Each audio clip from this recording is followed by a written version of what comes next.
आप जानते हैं आरव को एक्चुअली जो मतिमंदता है, इंटेलेक्चुअल डिसेबिलिटी है, वो कॉन्जेनाइटल हाइपोथायरॉयडिज्म के कारण है। ये कॉन्जेनाइटल हाइपोथायरॉयडिज्म जन्म से मौजूद थायराइड हार्मोन की कमी के कारण है।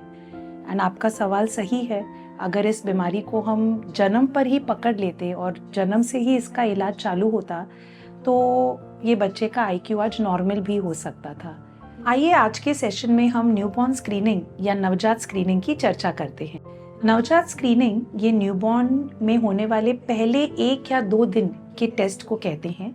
इसके 2 पहलू हैं, एक है ब्लड टेस्ट और दूसरा है सुनने का जांच। ऑफ कोर्स कुछ न्यूबॉर्न स्क्रीनिंग जैसे जैसे हम एक्सपैंड करते रहते हैं उसके और एस्पेक्ट्स ऐड होते जाते हैं।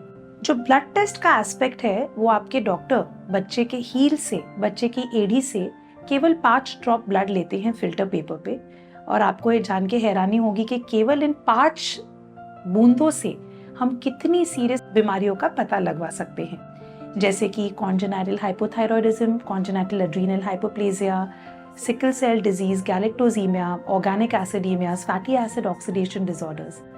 अभी ये बीमारियों का स्वभाव ऐसा होता है कि आमतौर पे ये न्यूबॉर्न में प्रेजेंट नहीं करती, जबकि ये अंदर ही धीरे धीरे धीरे पनपती जाती है।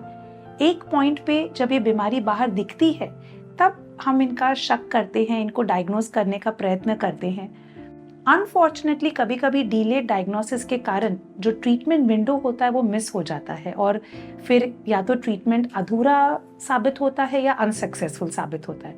इसीलिए न्यूबॉर्न स्क्रीनिंग का ये कॉन्सेप्ट है कि इन खतरनाक बीमारियों को जो ट्रीटेबल है इनको जन्म पर ही पकड़ा जाए, जिससे कि बीमारियों का रुख हम बदल सके, इसकी सिवियरिटी को हम कम कर सके। एग्जाम्पल के तौर पर कॉन्जेनाइटल हाइपोथायरॉयडिज्म ही ले लो, जिसके बारे में मैं बात कर रही थी। ये बीमारी को अगर हम जन्म से ट्रीट करते हैं तो बच्चे की बुद्धि नॉर्मल साबित होती है, पर हर हफ्ता जो डिले होता जाता है, फॉर एवरी पासिंग वीक बच्चे की IQ 5 से 6 पॉइंट गिरती जाती है। सो टाइमली डायग्नोसिस बहुत इंपॉर्टेंट है इन बीमारियों के लिए। सितंबर न्यूबॉर्न स्क्रीनिंग अवेयरनेस मंथ है। चलिए हम इसके बारे में और लोगों से भी, फैमिलीज, फ्रेंड्स, डॉक्टर से चर्चा करें। 2 बूंद जिंदगी के, ये स्लोगन तो हमने पोलियो कैंपेन में बहुत सुना है। चलिए आज हम एक खुद का स्लोगन तैयार करते हैं, 5 बूंद जिंदगी के लिए। ये 5 बूंद है ब्लड के और ये बच्चे की हेल्दी जिंदगी के लिए इम्पोर्टेंट साबित हो सकती है। Thank you so much. If you like this video, you can subscribe to the Purple Gene Clinic.